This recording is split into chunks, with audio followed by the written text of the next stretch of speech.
नमस्कार सांग माने आज मु बनाऊँगी रसगुल्ला। रसगुल्ला पाई प्रथमे 2 लिटर फुल फैट मिल्क को गरम करनेली। क्षीर एठी फुटिबा परे सेथिरे 2 चम्मच विनेगार सहित 2-3 चम्मच पानी मिसाई क्षीर रे देई भल भाबे मिक्स करनेली। छेना कटिबा पाई देखंतु छेना एठी कटि गलानी।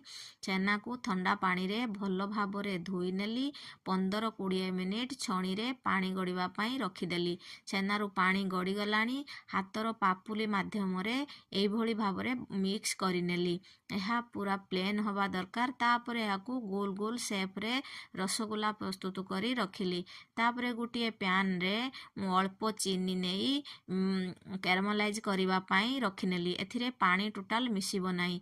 तापरे गुटिए बर्तन रे 2-3 कप पानी नेली। सेथिरे 2 कप चीनी देई भल भाबरे मिक्स करिनेली। देखंतु एठी चीनी कैरामलाइज हो गलानी।